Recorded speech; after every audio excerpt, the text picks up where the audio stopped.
Etong dalawang testigo nila, testigo sila ng testigo sa grave threat na hindi naman nila nakukonek sa culpable violation of the Constitution. I don't know why the defense counsel did not ask that question. How is it now, if you're saying that this is grave threat, tinanong pa siya, is this conditional or absolute? Tinanong siya ni Senator Cayetano, sabi niya, in my opinion, it is absolute. No! Ang lakas ng loob mo, ha? Hindi, di ka na mga abogado, eh. Nag-opinion ka ng interpretation ng batas, eh. Yan ang ayaw ko sa iyo, eh. Lalo na sabihin ba naman yan, absolute threat. Sa totoo lang, ha? Hindi ka lawyer, huwag kang bibigay-bigay ng legal opinion dyan, NBI agent. Kaya, nahihirapan po ang prosecution na magtahi-tahi nung testimony nitong dalawang NBI agent na ito doon sa kanilang grounds for impeachment under Article 4. Kasi minura-mura niya ang presidente. Yun. Kaya siguro may gigil na gigil dyan. Pwede murahin ko po si BBM, hindi naman po yun high crime.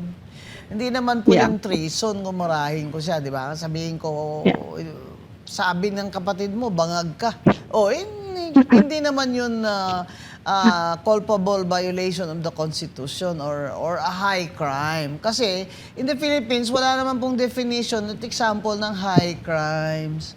Kaya po masyado na pong mataas itong kumbaga ay sa suntok na po sa buwan nito.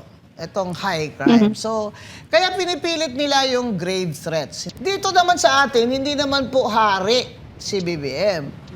Diba? Kahit na feeling niya, pero hindi siya hari. Magandang araw, Pilipinas! Sa dami ng ingay sa politika, sa dami ng opinyon sa social media, may isang tanong na gusto nating sagutin. hindi propaganda, Hindi chismis, katotohanan. Dito, walang iwasan. Walang paligoy-ligoy, sa totoo lang. Makakasama natin ngayon si Dr. Melissa Loha. Muli, di ba? Mama Bing, isang public international law expert upang talakayin ang iba pang mahalagang usapin kaugnay ng impeachment trial. She's also a lawyer, di ba? Yes, Mama Bing. Welcome, Dr. Melissa Loha. Hi, Doc. Thank you po. Good afternoon. Afternoon. na pala. Yeah. Good evening, good afternoon, good morning. Yun. Dito po ba sa first presentation ng first witnesses ng prosecution na itong mga NBI agents, how effective do you think itong mga naging witness nila in terms of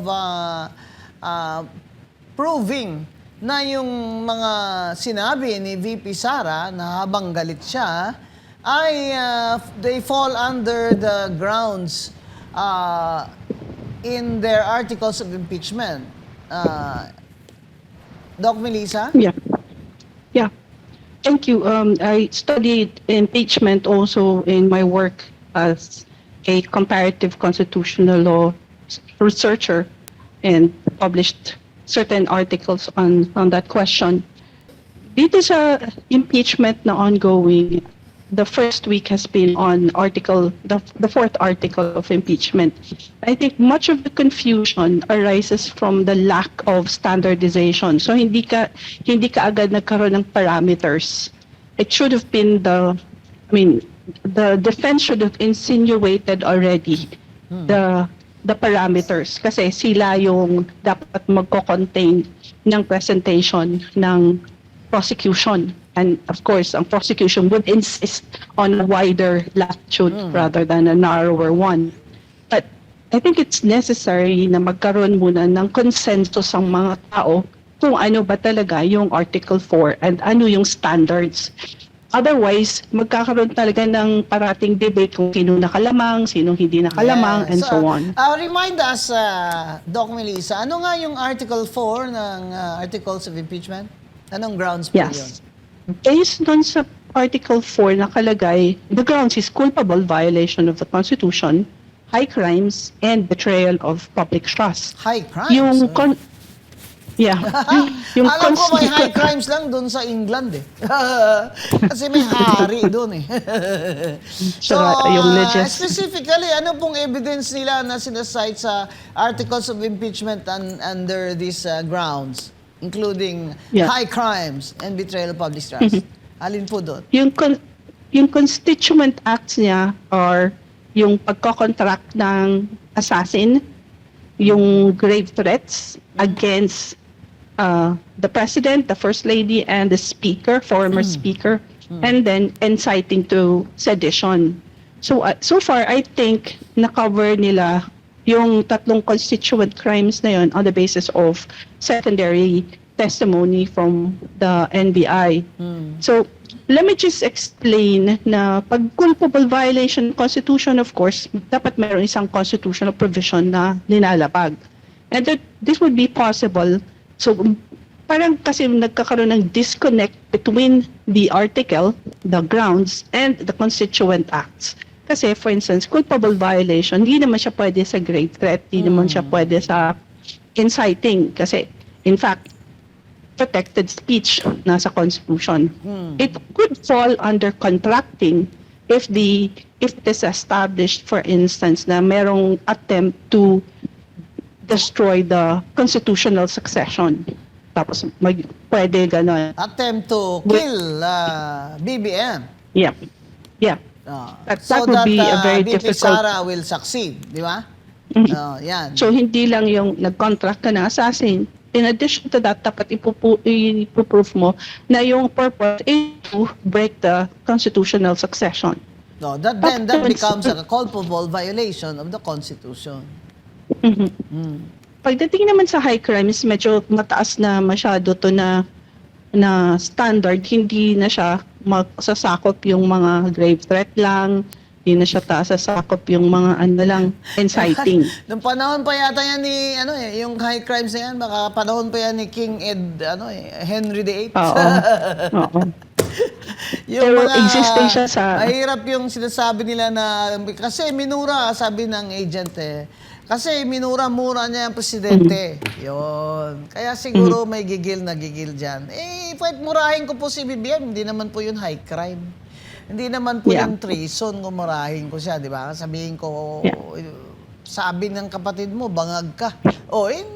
Hindi naman yun culpable violation of the Constitution or a high crime. Kasi in the Philippines, wala naman pong definition at example ng high crimes. Kaya po masyado na pong mataas itong kumbaga ay sa suntok na po sa buwan nito. Itong high crime. So, kaya pinipilit nila yung grave threats. Hindi po ba, Doc Melissa? Yes, yes. So just to make sure na maano yung high crime. For instance, high crime, kung nagnakaw ka nag-corrupt ka ng trillions, yon high crimes yon. Whereas mag-corrupt ka ng millions. Corruption, 1.9 trillion, high crime. That's high crime talaga yon. No. So yung mga millions lang, medyo hindi na siguro. It could just be ordinary bakit daw nila corruption. nilagay ang grave threat sa high crime at betrayal of public trust?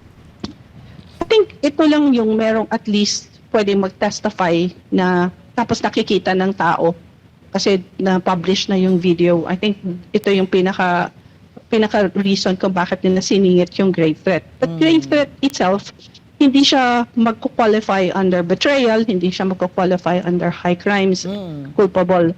So let us look at betrayal. Wala tayong standard. Titingin tayo, comparative constitutional law, titingin tayo sa Korea.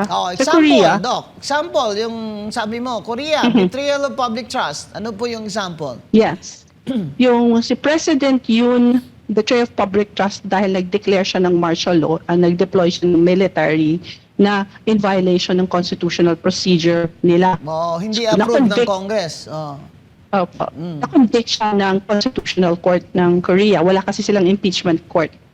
Ito naman next, si Park, extortion and ginamit ng ang office na ng private individual to govern Korea. So yun, talagang betrayal of public trust. In all other cases, walang gumagamit ng betrayal of public trust. So in this case, tayo lang at saka Korea ang gumagamit. So, Korea could be a useful standard as far as the judges would be concerned in terms of weighing the evidence and so on. Now, sa ating case, there was an attempt, dalawang cases, yung Gonzales versus Office of the President and then Ignacio versus Sulit.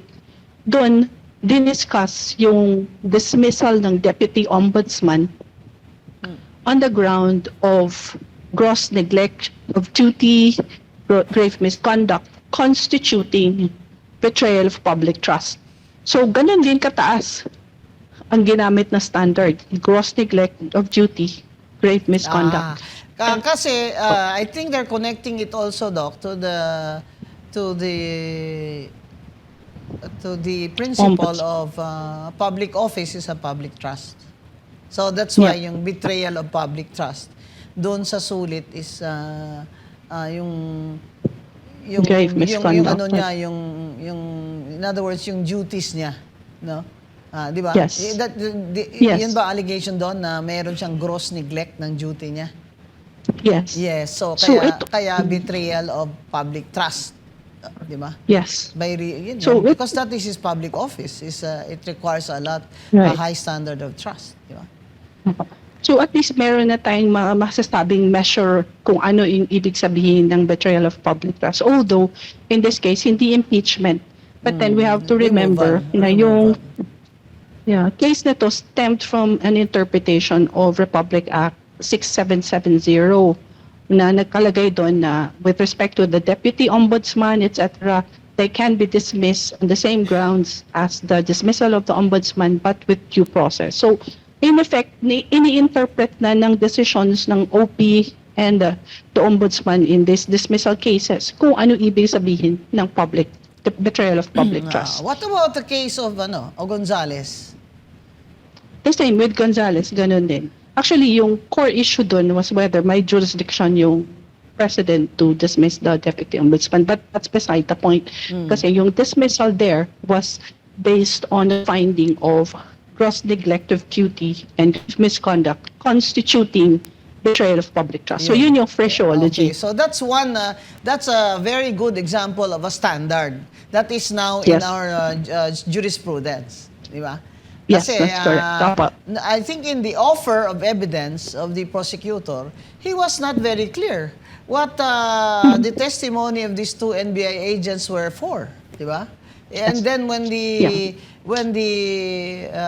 defense counsel was objecting to these testimonies, sabi niya, you cannot object at this point. You can object only in the offer of exhibits. But let's talk about the procedure another day. Another time. We'll focus on what is the standard now of, you've discussed standard by using examples, right? In Korea and using examples in Sulit and Gonzales. So, it's not that easy. Na sinabi mo, pinagbantaan niya na ipapatay niya ang presidente is already betrayal of public trust. Hindi ba? Unless sinasabi ni Doc Melissa na yung meron talagang katibayan na may attempt na ipapatay siya, si BBM, para what do you call this, yung capture yung succession under the Constitution para si BP Sara ang maging presidente. Yun ang matindi. Pero ang sabi kasi ng NBI agent, belief lang nila. Belief. Ang dami palang superstitious belief itong attorney Lutok na ito. Belief daw niya na nag-hire ng assassin. Pero sinabi naman niya na, but I have no personal knowledge. Kasi tinatanong sila on cross sino ang assassin? Sino ang assassin? May assassin ba? Meron bang assassin? Sabi niya, it is my belief na meron. Can I ask something also, Mother? Go ahead, Cathy. Kasi ang sinabi, ang pagkakarinig ko, I was there in that Zoom. Okay? Ang pagkakarinig ko kasi na sinabi ni Vice President Sara Duterte is, wag ho kayong mag-alala may kinausap po ako kung sakali or if may mangyari sa akin. Kung ipapatay Yeah. nila ako. Oo, wala siyang sinabi na wag ko kayo mag-alala, nag-hire ako ng assassin. Yan, So, okay. anong ano nun? Kasi ang lumalabas po dito sa yung NBI na nagsalita, si Lotok ba yun? Lotok. Lotok, sinasabi niya na, nag-a-assume siya na may kinausap na assassin. Belief Rather lang than, daw niya. oo, Belief exactly. lang naman daw niya. So, akong tingin ko kasi dito, parang talagang sinasike nila yung mamayang Pilipino. Oo. Yung hindi naman sinabing ganun, tapos sabihin nyo, you believe there was an assassin. Hindi naman pwede ang belief mo. Ang tinatanong dyan, it's already, that question should have been objected to. But sa tingin mo, meron bang assassin? Ano sa tingin mo? Ang tapat ng tanong meron ba talagang assassin? Yun naman ang tinanong ng Cruz O hindi Sabi pwedeng niya, paniniwala mo lang, dapat Oo. ebidensya mismo. Tama. Kasi hindi naman expert opinion ka sa sakit. For example, sa diverticulitis. Di ba? Lalo. Kasi kung doktor ka, expert ka talaga na gastro, sasabihin mo talaga, what do you think, doctor? What do you think? Kasi expert siya sa diverticulitis. Di ba? Ito, assassin, pinag-usapan natin, tinanong siya. Sabi niya, belief ko lang. Belief ko lang. May bago na naman tayo, Kati. Belief ko lang na may assassin. Pero wala po naman ako talagang alam na personal na knowledge kung talaga bang may assassin. Yan. So, klaro mga kababayan na walang assassin. Sinasabi ni Doc Melissa dito na dapat ang standard is na may attempt ba on the life of BBM, and the First Lady and the former Speaker para maagaw niya ang succession under the Constitution. Ba? So, nakukonect sa Constitution. Hindi lang yung galit kayo kasi yung bossing nyo ay pinagbantaan at minura-mura. Okay? So, Doc Melissa, what else can you please add to these standards of evidence? Yeah. So as I mentioned, parang may disconnect between the articles, the grounds for impeachment, and the constituent acts. So with respect to grave threat, for instance, ang sabi ng NBI, and medyo na-bother ako dun sa sinabi niya na conditional kasama na. When in fact, yung sa provision ng RPC nakalagay, conditional kung may nag-demand ng money and may other demands and na-fulfill yung condition. That's when it becomes punishable. But in this case, wala. Nakalagay express provision. Kasi sinabi niya na there is no such thing as there is no distinction. Actually, napakalaking distinction, and this was the case of Calleja versus the Executive Secretary, yung tungkol sa terrorism. Yes, go ahead. Nakalagay kasi Section 5 ng terrorism law na merong threat of terrorism. So, question yon yung constitutionality. And the Supreme Court looked at the provision and said, kung conditional yung threat, hindi siya sasama. Hindi siya punishable. And then, it cited U.S. versus Watts. Ito yung case in 1969 na may isang draft. That the threat was, in other words, hindi siya Conditional. direct. Kasi may condition. May condition. May condition. Hindi siya. Yan din ang opinion ni Juan Ponce Enrile when he was Senate President. I saw that clip. So, Dr. Loha now is citing an American US case, Doc. What case is that? Yeah, What? this is not just the U.S. case. It is the Philippine Supreme Court citing the U.S. case to decide a question of constitutionality of Section 5 on threat of terrorism. Okay, Kasi sabi ng Supreme Court, Calleja versus... Calleja versus Executive Secretary. Ito yung, Okay, lawyers can research that. Calleja versus Executive Secretary citing a US case of Watts. U.S. versus Watts. In that case, US diba, versus Watts. Okay. ito yung context nito yung Vietnam War and yung di ba nagre-rebel yung mga draftee. And ito si Watts, ang sabi niya, now that I have already received my draft classification, etc., and I have to report for my physical this Monday, I'm not going. If they ever make me carry a rifle, the first man I want to get in my sights is LBJ. Ito si Johnson. Lyndon B. Johnson, the president. Yes. Okay. So So umakyat hanggang- was it protected speech? Was it freedom of speech or was it a grave Yes, threat? it was. Protected The speech. Philippines, That's- this U.S. In that Watson case ruled that it was protected speech.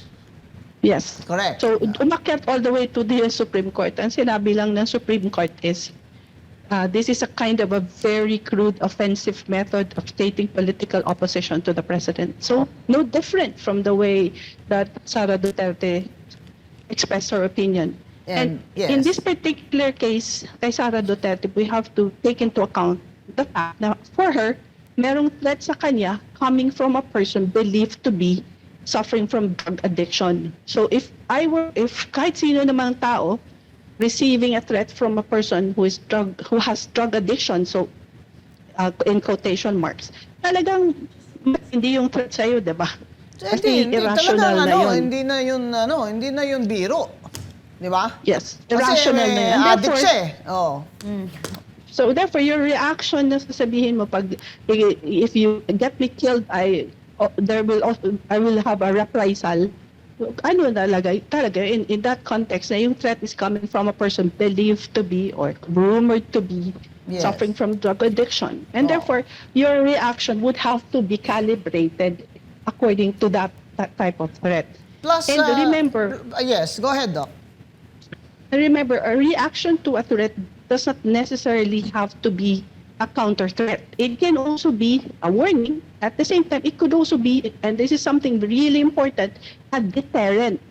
For instance, kung merong nag-aim sa'yo, and then you just show your holster, show lang, hindi mo tinanggal yung rifle mo or anything, pinakita mo lang, just to deter the other person, the other threat, from stepping back. Warning, or ika nga. stepping down. Oo. Hindi lang siya warning. Talagang parang you stop the threat. Hindi ka nag-escalate. You just want them to de-escalate. And that particular exchange could be interpreted that way na stop threatening me. I feel threatened by someone who is drug addicted and therefore irrational, etc., etc. In other words, you have- it is in her defense that she uttered those remarks. Not just defense, but to de-escalate the threat so between the two of them. That was a defensive remark and to de-escalate, right? Yeah. Also that prior to that, yung mga incident doon is yung 'di ba pinakontempt si Yusek niya, si Attorney Zuleika Lopez, no? Yes po. Oo. Opo. At pinapatransfer pa ng House of ng mga congressman diyan doon sa women's jail. Opo, nandun din po ako. Pumunta po ako doon. Di ba sa pinatayan veterans. yun ng ano? Ng Opo, ilaw? ng ilaw, dun sa HOR, while naka-live kami, all of us. Oo. And then, nagkaroon po ng panic attack Oo. si Attorney Zuleika Lopez kasi ang nararamdaman niya, she was being harassed.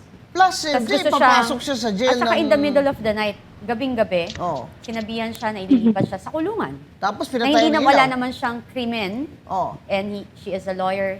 She Ay, knows she her right. answered naman, Yeah. di ba? Yes. Kaya lang, ayaw nila ng answer niya. Ayaw nila. At Oo. saka, nung dinala siya veterans, nandun po ako. Nakita ko na talagang even si VP Sara, iipitin ng, marami po kami doon. Iipitin ng ambulansya. May videos po kami nun.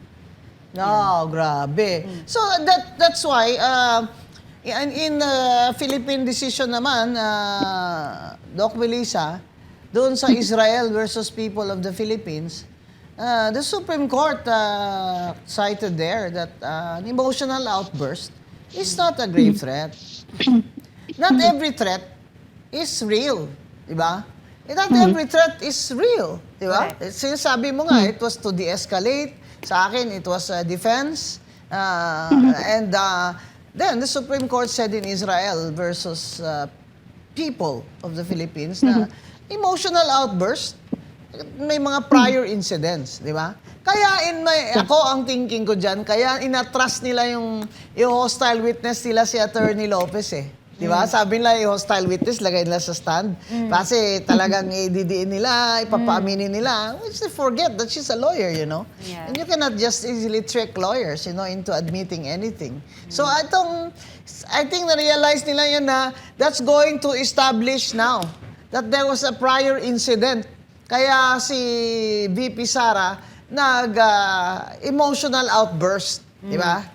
Aside from, yung sinasabi nga ni VP Sara na dati niya nang naririnig na naririnig niya na ipapatay sila. Yung sinasabi niya na uubusin sila yung pamilya niya. Meron pang isa mother na statement si Attorney Lotok na hindi ko nagustuhan. Kahit naman sino makarinig nito.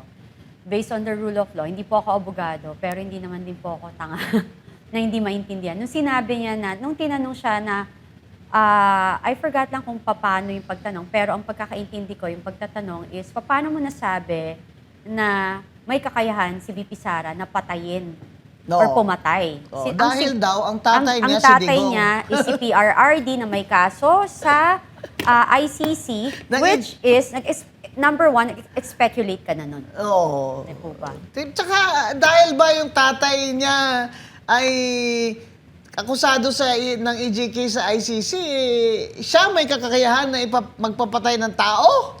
Di ba Opo. parang, itatapon niya lang yung lahat niya yan, pati mga anak niya maliliit, tatapon niya yung future nila para ipapatay niya yan si BBM? Parang, tsaka lawyer yan eh, di ba? Lawyer din naman si VP Sara eh. Parang, obviously, itong agents na ito na nagte-testify, they're not testifying as impartial, credible witnesses. Kaya lalo na, di ba, Cathy, discover. Talagang diniinan siya doon ni Senator Amy Marcos na sa 2 dokumento, sa subpoena mo at sa affidavit mo na notaryado, sinabi mo yung petsa ng November 6 ba Yeah, yan? magkamali. Oo, Ang daming typo error. yun pala, hindi naman pala, ibig mo sabihin, yung subpoena mo sa ABS-CBN for that video is weeks after. Sabi niya, typographical error lang daw. Sabi ni Senator Escudero, typographical, 2 dokumento? At hindi mo ba binabasa? Affidavit mo yan. At saka, abogado siya di ba? At saka notaryado yun di ba? Ibig sabihin yan, talagang hindi siya credible. So, isa pa, inamin nila, Cathy, di ba? Yung isa umamin. Yung isang hindi abogado, sinabi niya na may utos po from the top. Oh, Ayun. exactly. Yun na yun. So, itong 2 testigo nila, testigo sila ng testigo sa grave threat na hindi naman nila nakukonek sa culpable violation of the Constitution. I don't know why the defense counsel did not ask that question. How is it now, if you're saying that this is grave threat, tinanong pa siya, is this conditional or absolute? Tinanong siya ni Senator Cayetano, sabi niya, in my opinion, it is absolute. No!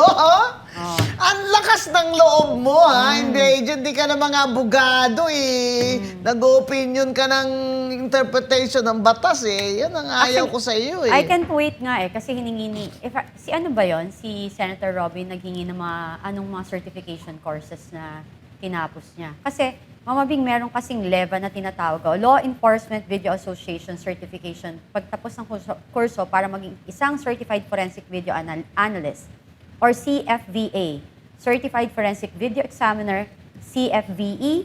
Ito ang pangdaigdigang pamantayan sa Forensic Video Authentication, IACIS certification, pagiging Certified Forensic Nag-seminar ba siya Computer. dyan? Hindi ko nga alam kaya ito na binabang Examiner CFCE or EC Council, pagkakaroon ng titulong.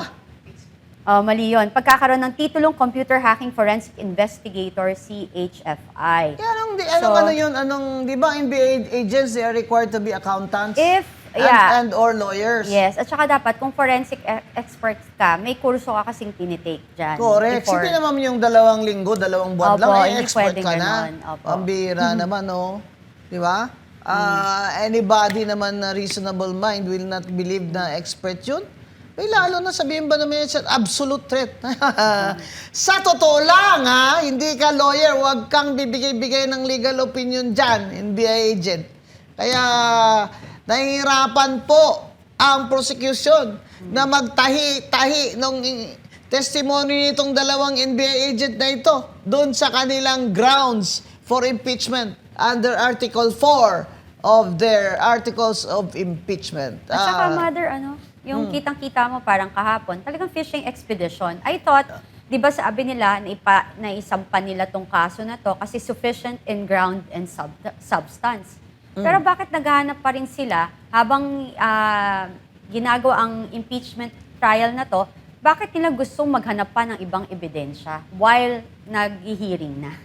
Oo, parang, yun na nga, na yung sinabi, di ba, typographical error ba yan na yung subpoena mo, ganitong pitsa, pero actually, yung hiningi mo palang video, 2 weeks after, di ba? Parang, ibig sabihin, basta nagsisinungaling ho, talaga hong mahuhuli Kakamali. sa bunganga at sa papel. Kaya, Pag hindi galing sa'yo talaga. yes, good job, Senator Manang Amy Marcos, my classmate in evidence. Diba? Sabi ko sa inyo huwag kayong mag-akala nyo, mabubola nyo yung mga yan. Yung problema dyan kasi, Kati, sa ibang senador, tatanong sila, yung mga tanong nila loaded.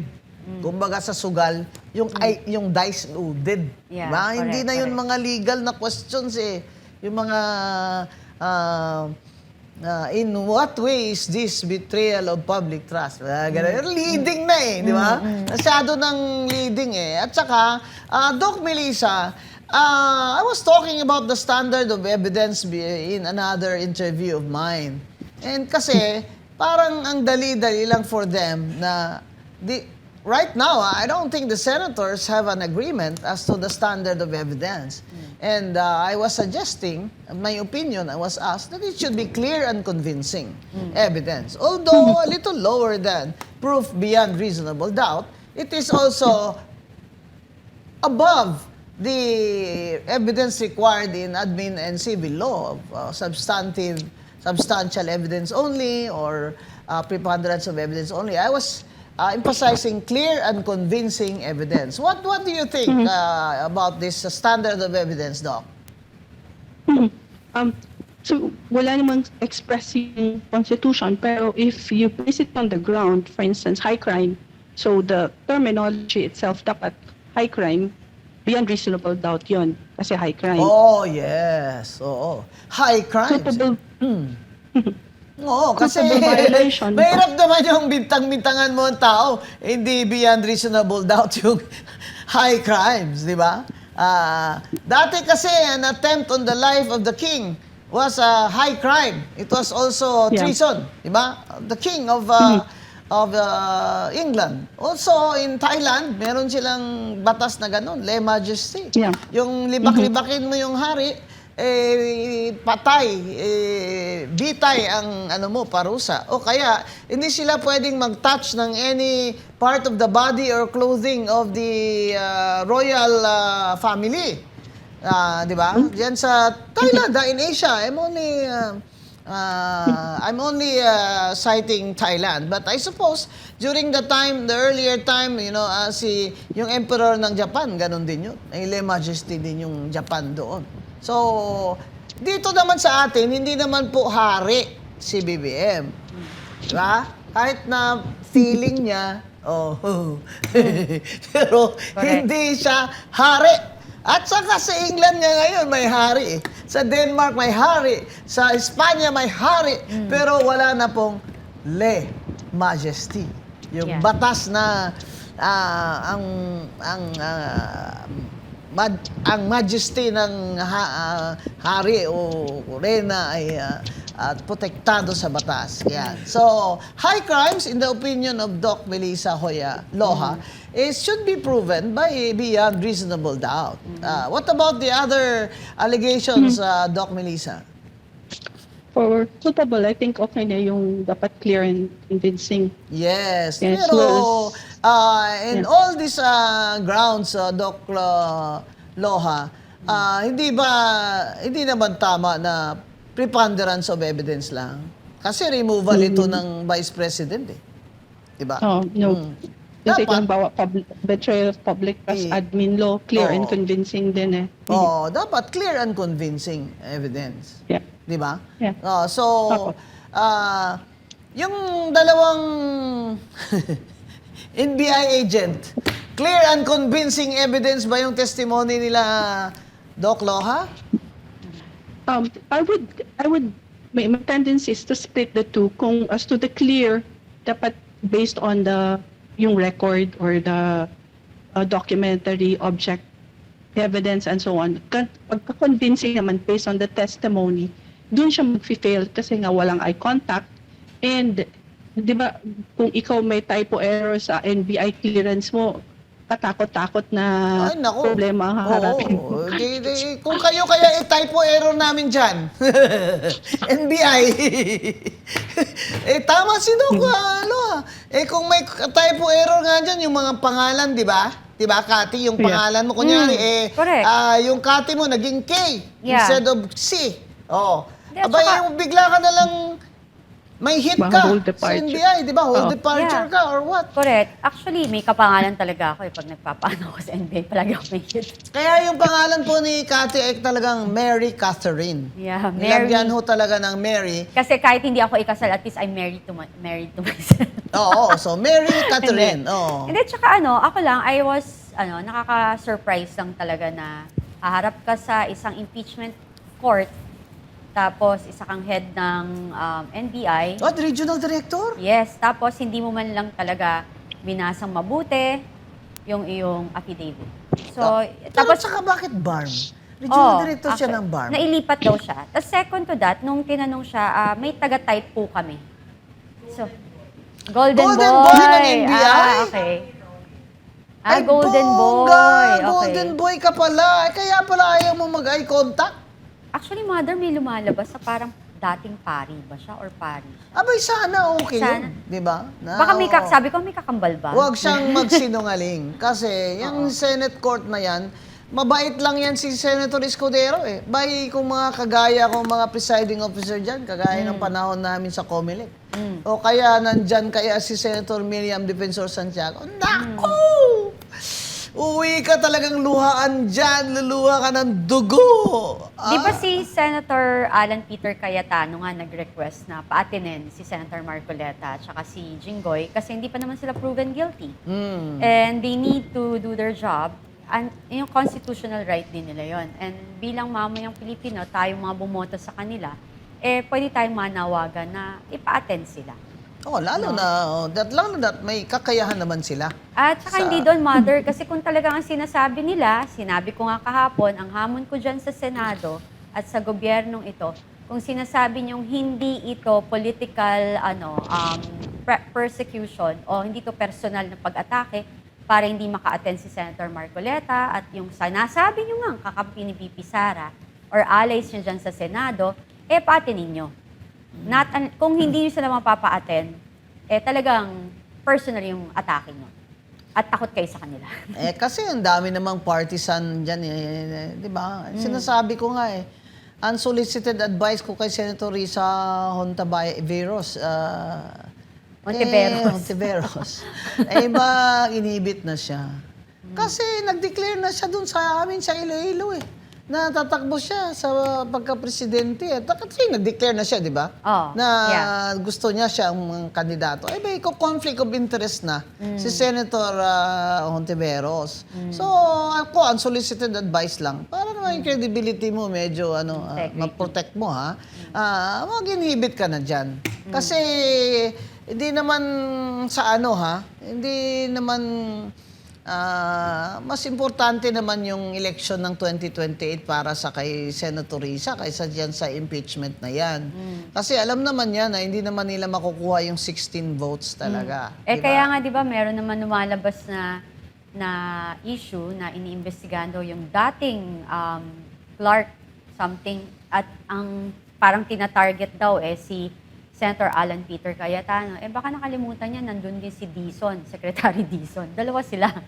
Itong si attorney NBI Matibag, masyado itong matapang eh. May Bakit statement mga siya. senador Totoo kaya yung kinukontra? statement niya? Di ba?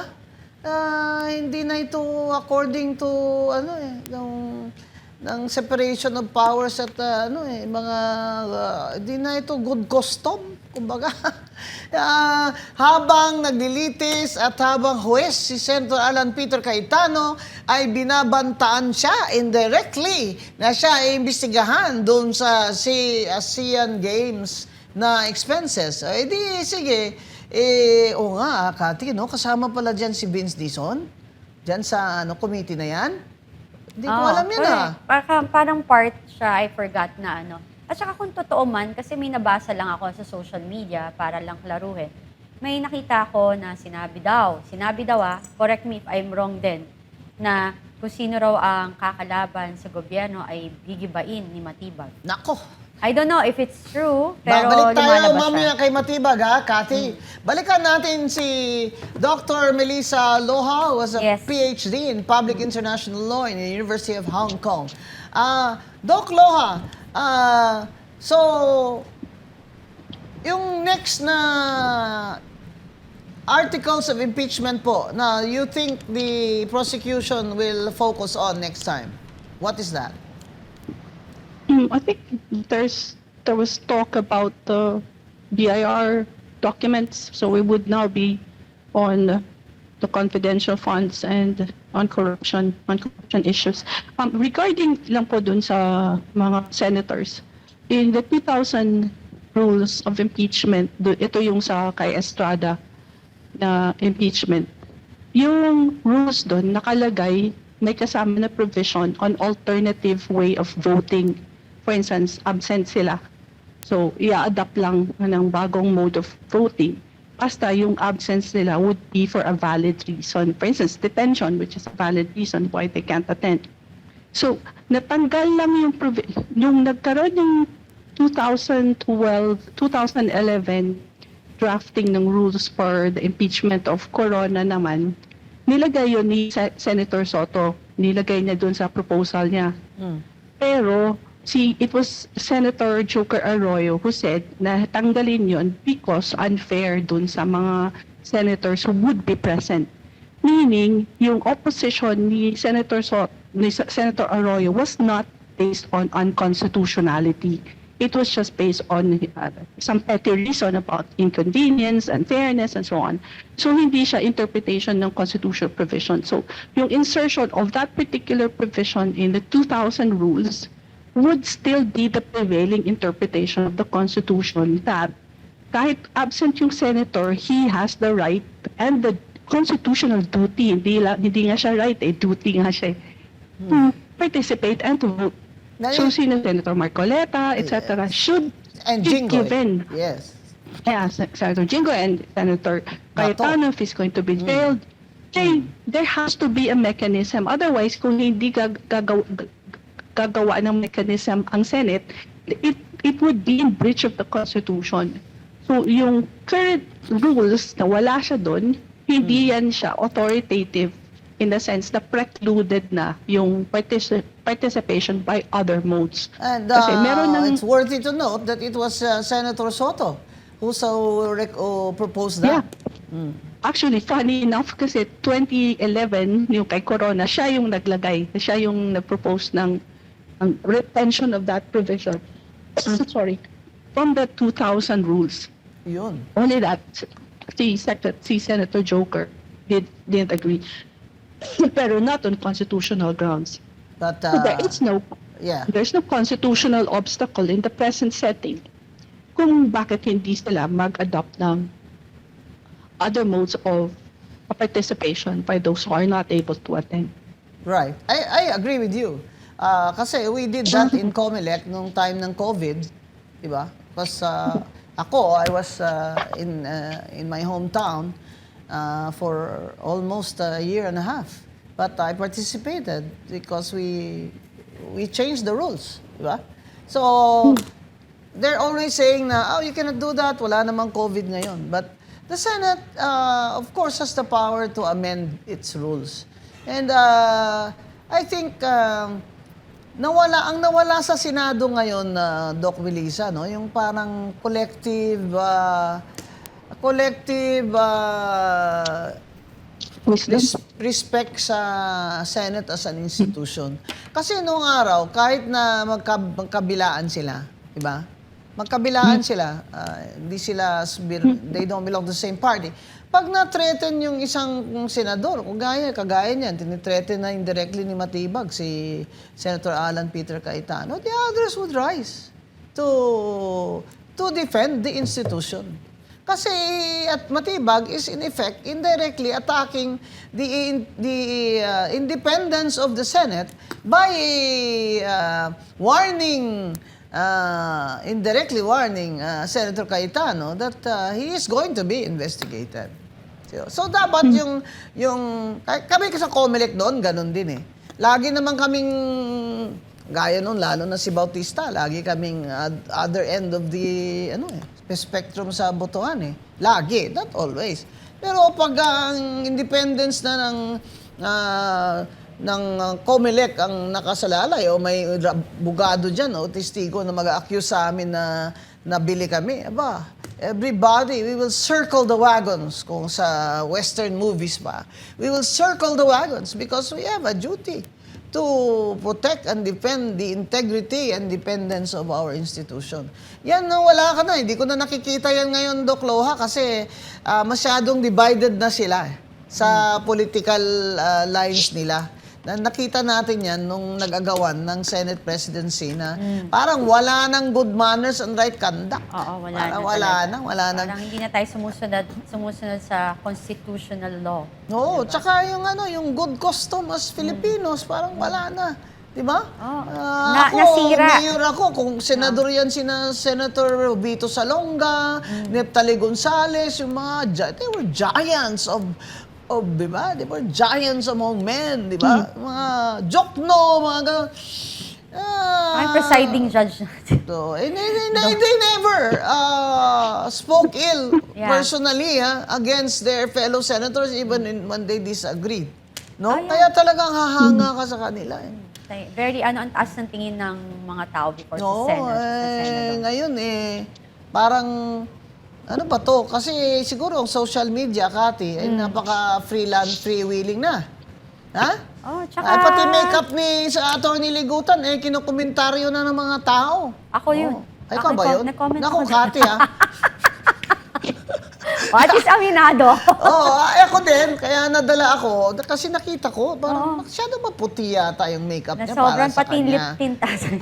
Attorney, alam mo, ang dami kong free makeup, binibigay sa akin ng aking mga supporters. Just give me a holler and I will gladly give you some. Kasi itong si Attorney Ligutan, nakita ko, gusto niya star din siya, Kati. Totoo. Grandstanding din siya. Parang, magwinaray-waray ba siya ba? Kanang, di lang siya binisaya, kanang Cebuano unta, which is what? 20% of Filipinos speak Cebuano, baka he can be understood. Nagwinaray-waray pag yun siya. Ha? No offense to the waray. Kamag-anak, kababayan pala ito ni Martin Luther King Romualdez. Talaga? Waray Kaya nagwaray-waray siya. What was that for, Attorney Ligutan? Kasi gusto mo lang talaga malaman ng mga tao na Bisaya ka. Tapos gusto mo lang ma-confuse yung kalaban mo kasi Tagalog siya. Huwag tayong ganyan kasi po sa court, itong mga abogadong ito iba ang behavior nila dito. Nakikita ko itong Ligutan. Iba ang behavior niya. Kung nasa court yan, hindi yan gaganyan kasi takot lang yan sa West. Ibig sabihin, hindi siya natatakot kay Senator Chis Escudero. Kaya biro mo yun, Kati, Doc Melissa. While Senator Amy Marcos is speaking, nag-i-interrupt siya. Oo nga. Aba, gawin mo yun sa akin nun sa COMELEC. Hindi ba talaga naman mumultahan kita, mahina na siguro ang multa niya. Ako nakikita ko na may mga gustong maging artista. Grandstanding, kaya melodrama. Siguro nag-lipstick itong mga ito Ano talaga? Akla! Hindi ba kaya lipstick mo sa'yo? Bigyan kita. Di ba? Parang... May budget daw sa makeup. Sa totoo lang, ayaw ko yung mga ganyang asta-asta na mga abogado dyan. No? Ako'y COMELEC presiding ng aking division. Kaya lahat dyan sila, on their toes kasi. Professional. Oo, dapat. Actually, kahapon, nagustuhan ko yung yung hearing na very professional yung Yung debate dalawa. ni no? Oo, kasi yung dalawa, by nature, malumanay naman talaga. Diba si Chel Jongdo, kahit galit na siguro, ganun pa rin yun. Sige nga, Mother. Oo, Paano diba? yung pag nagalit siya? Malumanay talaga Sample. yun. Kahit na akbayan siya, di ba, kaliwa sila, siguro, makibaka, huwag kayong matakot. Malumanay talaga yan si Chel Jongdo. Lalo naman si Atty. Poa, and to our credit, ng mga UP, they are both from the UP College of Law. Si Atty. Poa naman, tingnan mo naman, parang yung mukha talagang hindi talaga mga away yan. Saka diba? nire-respeto niya kasi may edad din siguro yung kausap niya. And being professional lawyer, yan ang tamang pag-uusap sa loob ng court. Ayoko yung mga edad-edad, Kathy. Wag na lang natin pag-usapan yung mga edad. Balik tayo doon kay Doc Melissa Loha before we say goodbye. Yeah. Doc, Dr. Loha, yung pag-usapan naman natin yung BIR records, but do not coach them, Do not coach them na paano nila itatahi ito, Pag-usapan natin, ma'am, in your opinion, and of course, you're an expert. You're also a lawyer. In your opinion, ito bang BIR tax records ay makaka-prove ito ng na may graft and corruption si VP Sara? I think they're just trying to reenact the envelope and the little lady incidents that would trigger outrage among the people and so on and so on. I think that's their only purpose. And I think the defense is not taking the bait. I think Diba? Senate Presiding Officer Escudero at the outset said ibalik yan. Diba? Later, they can ask for subpoena, pero ngayon, ibalik yan. Kasi sinabi na ng BIR na hindi nila bubuksan yan. Diba? So, binalik yun. Yeah. Binalik yung BIR records. And the BIR records will just prove kung magkano ang tax na binayaran ng mag-asawa. Hindi po ba? Hindi naman siya hindi indicative of naman by anything. itself, ano ba yun? By itself, my tax records, for example, in Comelec will show how much taxes I paid. Kaya sakit talaga ang loob ko dyan sa tax na yan kasi single ako, Kati. Wala akong dependent. I'm considered government income earner, di ba? Kasama ng mga clerk na grade 12 lang o grade 15 pareho kami lahat. 32% na kinakaltas sa income tax namin. Kaya ang sakit niyan. Kaya ang suggestion ko, di ba, I'm glad Senator Amy Marcos also picked it up. For those earning a taxable income of below 1 million, wala nang tax. Zero na. Magpirma na lang tayo ng ITR dyan na file ka pa rin. Pero below 1 million na yung income mo, kahit i-enumerate mo pa dyan. Tapos, pirma ka na exempted. I-stamp na ng BIR office na exempted ka. Kasi talaga, itong BIR records mo will show magkano pong na-earn ninyo at magkano nabayad natin. Sa gobyerno natin, na ninanakaw lang din ng iba dyan, yun naman ang masakit sa loob. Correct. Talaga, Kati. Actually, Mama Bing tsaka Dr. Melissa Loha, Attorney Dr. Melissa Loha, may tanong ako sa inyo kasi naintriga ako dun sa mga comment ng mga prosecution na lawyer. May isa na nagsalitang, House prosecutor, not private lawyer, should lead Sara Duterte trial. Sabi ni Congressman Neil Tupas, lawmakers serving as public prosecutors should take the lead in handling the impeachment case against VP Sara Duterte instead of allowing private lawyers to handle key courtroom duties according to former ILIID.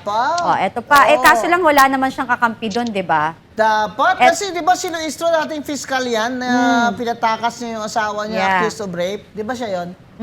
Yung Eto congresswoman. pa. Bakit hindi siya mag-lead dyan? Siya naman tong chair ng Committee on Justice. Bakit di ba siya marunong? Bakit siligutan nilalagay mo? So, magaling naman si Luistro dyan. Dati siyang fiscal. Kung ako sa iyo, kung isuman Luistro, I will take over. Yan. Green na green, ha? Talagang... Tapos meron pang isa, Mama Bing, yung sinabi ni Attorney Kapunan sa estratehiya ng prosekusyon, hindi ito pagwapuhan, ebidensya ang dapat magsalita. Actually, nanood ako. kahit hindi ako abogado, na-offend ako. Kasi Bakit? parang, Pagandahan? bakit ka ganyan magsalita? Parang tinuturuan mo yung mga kapwa mo abogado and impeachment court, even the senator, na tinuturuan mo sila kung Bakit? paano. Sino ba nagpapagwapo doon? Eh, hindi naman gwapo si Ligutan. Siguro ibig sabihin yung binluan.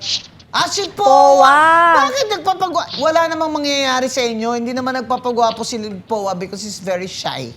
He's really very shy. Tingnan mo naman na tahimik. halos ayaw nga tumingin ng mata ng mga babae. Oh.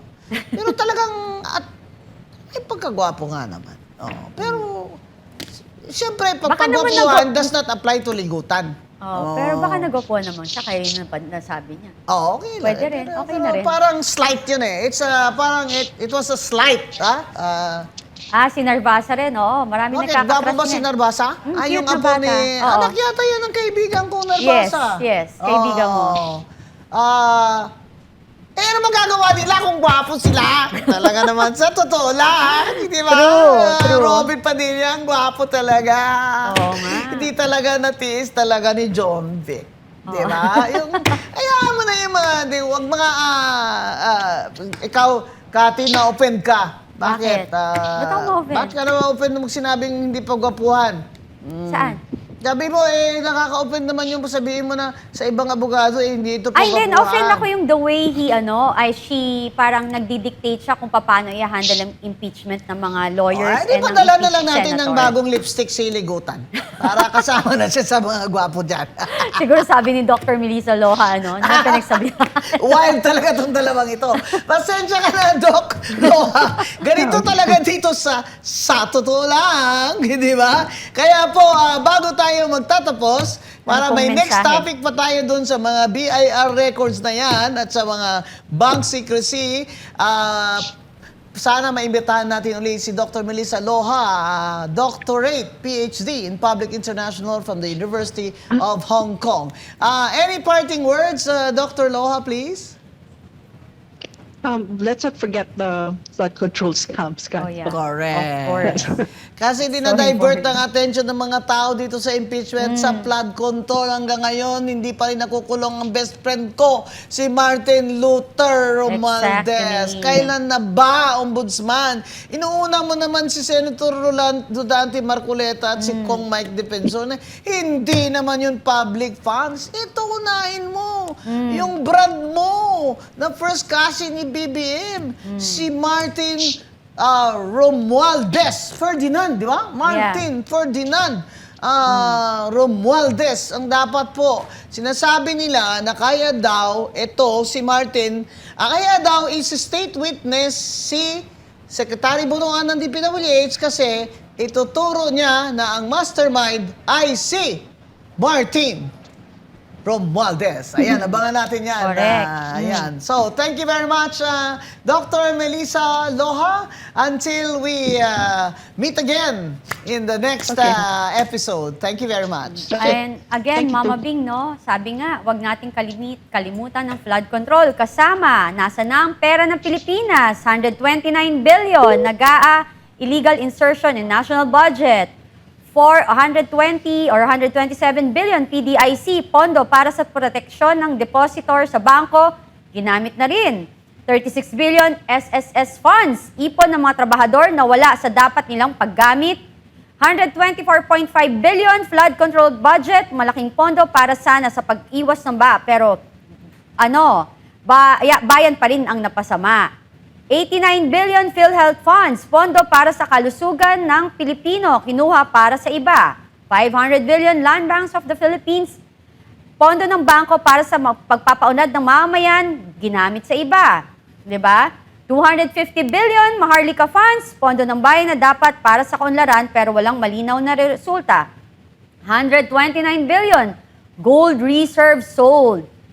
'Di ba? Ibinenta, yaman ng bayan, nawala. 62.5 billion GSIS funds, pondo ng mga gawain ng gobyerno hindi dapat pinakikialaman. 241 billion DBV funds, pondo para sa pagpapaunlad ng bansa, kinuha para sa iba pang panggastos. 14.370 billion Small Town Lottery Prize Fund, pondo para sa premyo ng lottery, hinaluan na ginamit somewhere else. Tapos, yung US 1.9 billion investment, Oceana Gold, DPO Gold Copper Mine operation extend until 2037. Marcos admin, binibenta natin ang ating mga ari-arian. 4,000 acres of land given to the US Pac Silica project, at least US $10 billion of plus 580 billion pesos initial investment. Marcos admin. Yan. So, talaga. yan po, nawawala Sa totoo natin. lang, huwag kalimutan, ang graft and corruption, ang number 1 na sanhi ng kahirapan ng mga Pilipino. At wala hong political will. So, sa totoo lang, dito ang usaping walang kinatatakutan. Walang paligoy-ligoy. Sa totoo lang.